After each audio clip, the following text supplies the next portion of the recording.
Alright guys, welcome to the channel. Today's video I want to talk about what we can learn, especially from other people, and how we can improve our properties over time. And I'm just finished a client visit here in central PA, and they had last year they had a select cut on their property from a previous land consultant that came out. They recommended that they do a select cut.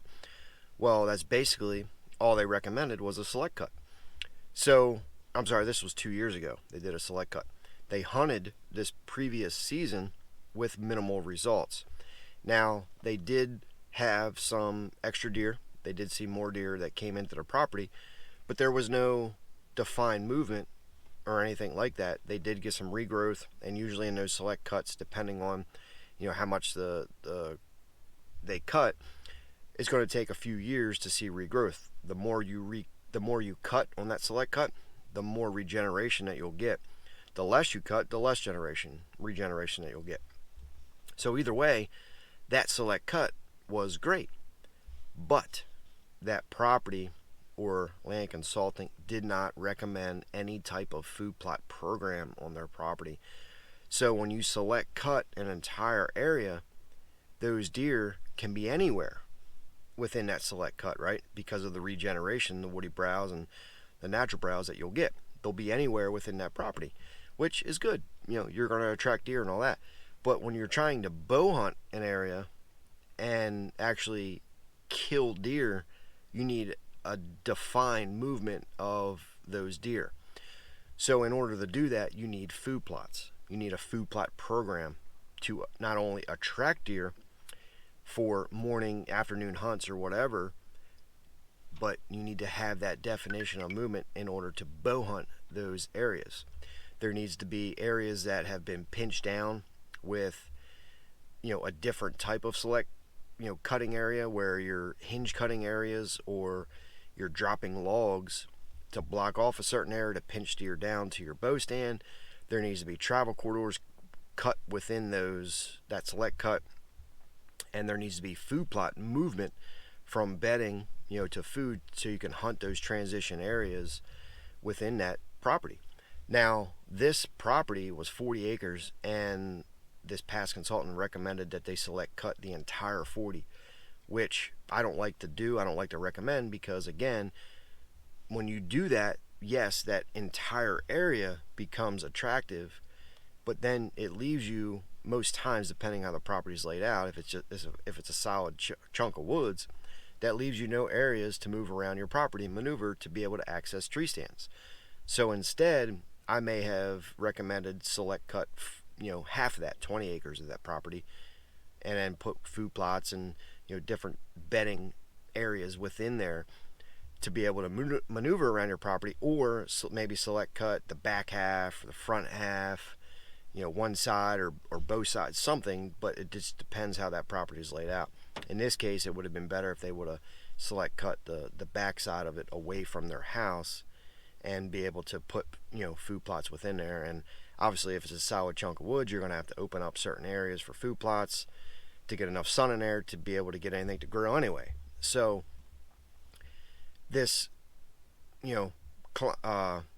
consultant's, I guess, idea to these clients, what the client has told me, and I have no idea who this consultant is. They wouldn't tell me, I didn't ask.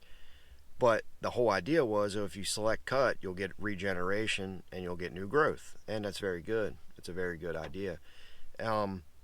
But they apparently were told that that's all you need, is that regeneration of natural browse to get stuff to grow, or to attract deer. And that's completely false, because what was happening was, this client, did the select cut. They did what they said, and they did attract deer, but their neighbors, are planting food plots. So when that happens, yes, you will have regeneration on your property. You'll have food. You'll have woody browse, right? Which then becomes hard to digest in the fall, because there's no moisture content. You start losing moisture content the further the season gets into the fall and winter months. Your neighbor has food plots, easy to digest, and they're able to wash down all that woody browse. So like I've always said, you know, in the past videos, is deer get whatever it is, 80, 75, 80% of their moisture content through green food.